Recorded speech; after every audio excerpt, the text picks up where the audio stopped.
Tribal Sport here. We're here with another one of our tribal athletes, the Tribal Athletes, with Sam Virgo. Thanks for coming along, Sam. Thanks for having me, Jacko. Sam, for all those listening at home, can you tell us about what sport you play and what team you play for? Sure.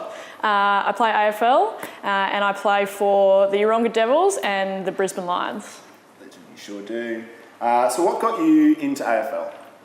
I actually started playing footy as a way to meet people. I moved from Adelaide, my hometown, to Queensland for the sunshine. Yes. And it was just a really good opportunity to make, 30 instant friends. So, yeah, never look back. The best thing about sport. So how long have you been playing for now? Coming up to, this would be year 6. That's incredible. Yeah. What you've squeezed into 6 years is nothing short of amazing. So what do you, I suppose you elaborated on this before, but what do you enjoy most about playing AFL? You said making friends. Yeah, just the relationships that you have and that you make, and the people that you get to encounter. That's probably my favourite part. Yeah. And tackling, physical contact, trying to get the best out of yourself, and just running into someone is really fun. Yeah, love it. It's fun. What are your main motivations for playing, to play AFL now?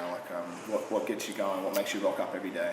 I'm pretty competitive being, so I love, as I said, just trying to get the best out of myself, and as well trying to get the best out of the people around me. So just striving to be better all the time. That's one of my favourite things about footy. Definitely love that. So what have been your major achievements and highlights in your short 6 years? I suppose you've crammed a lot in there, so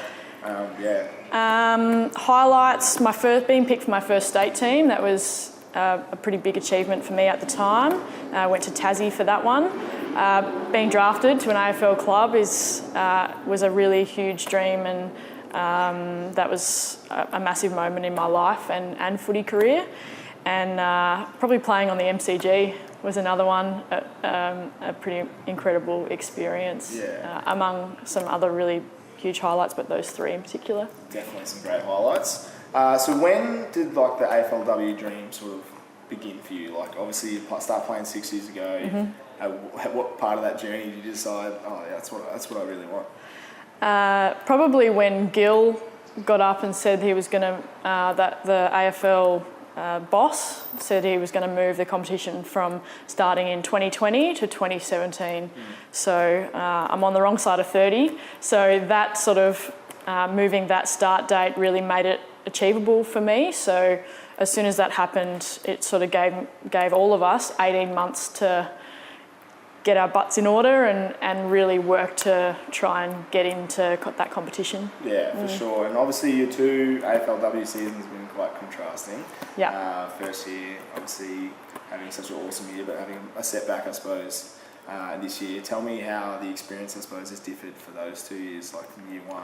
What was that like?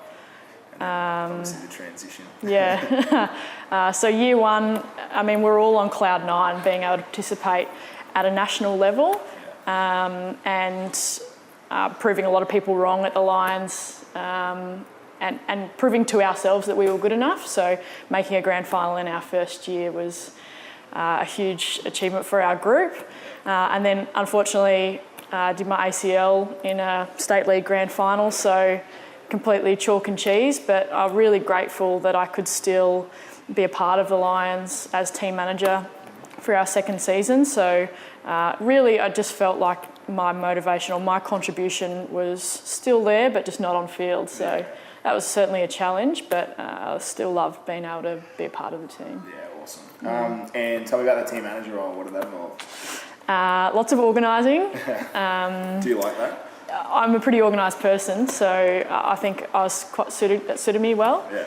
And just basically just a support person for the group, and staff and players. We have a really supporting environment, so just having a contribution to that was good. But lots of organising, lots of structure, lots of making sure that everyone's got everything they need to be able to perform. Yeah, you're a legend.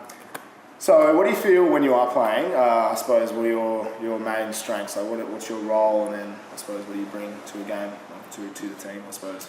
Yeah, sure. So defender, probably by nature too. I really hate being beaten. So That's probably my strength, is just being able to compete and make life hell for my opponent, and probably my voice and instruction as well, trying to help other people know what they're supposed to be doing, help them reset and readjust on the field, and just communicate with players. Yeah, love it. So when you're not playing footy or not at footy, what fills up your day? What's your week look like? Yeah, so I work at Tribal, so I work in the warehouse there. That keeps me pretty busy a couple of days a week. Lots of organising again, so suits me down to a T. Also, I've just started my own coaching business, so really pumped to be able to help other people enjoy their footy and get better at footy. So that's still a work in progress, but something I'm really passionate about. And I'm also coaching Div 1 side at Yeronga, the women there, so I'm absolutely loving that. So you're definitely busy. I'm busy. Plenty yeah. going on. Obviously, you touched on AFLW Season 2 not being obviously on field. Can you tell me about your injury and how rehab and sort of that comeback has been like for you and what sort of that's entailed? Sure. So obviously it was my first injury, so a real challenge, particularly long-term injury. Lots of repetition, lots of making sure that you're doing everything right to enable you not to have any setbacks. So I've been really fortunate so far that I haven't had any setbacks, but 7 months into a 12-month rehab, so October's the earliest I'll get back. Running now, which makes me feel like a normal human again. Progressed to running around ovals, so that's nice from straight lines, so I'm really enjoying that. But yeah, it's been a long, arduous process. Plenty of mental battles as well, trying to get yourself up when you can't have one of these in your hand. So I have enjoyed the challenge, but no doubt it's been super difficult at times. So sort of coming back up towards getting back gives you a fair bit of motivation. So I'm tracking along pretty well at the moment. I'm very happy to hear that. So who's been the greatest influence on your sporting journey thus far? Yeah, good question. My first thought always goes back to my high school volleyball coach, affectionately known as Eldo, but David Eldridge. We had a school of excellence in volleyball in South Australia, and he was really big on having purposeful practice and making sure that you're doing all the right things so you can just switch off and perform. So I think that sets some really high standards from an early age, and I certainly try and implement that sort of stuff when I'm coaching as well. But from that point of view, when I'm training, I think that's really flowed onto my performance. So I'd probably say he's the number one influence. Sounds like a great guy. And I suppose this might have come from him, but what's the best piece of advice, I suppose, maybe you've been given or that you would pass on to an up-and-coming athlete? Give it everything you got. You don't know how long you're going to be doing the thing that you love, or you can get an injury, or life happens. So once you've got the opportunity, I'd just say grab it with both hands and give it everything. Love it. And lastly, what is your favourite piece of Tribal clothing? And why? Yeah. Okay. So probably the 7/8 tights. Yep.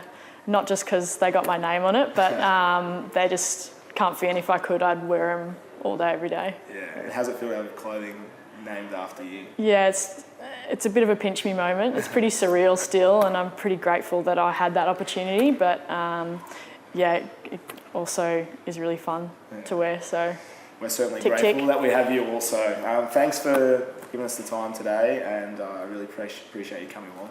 Thanks, Jacko. Awesome, thanks.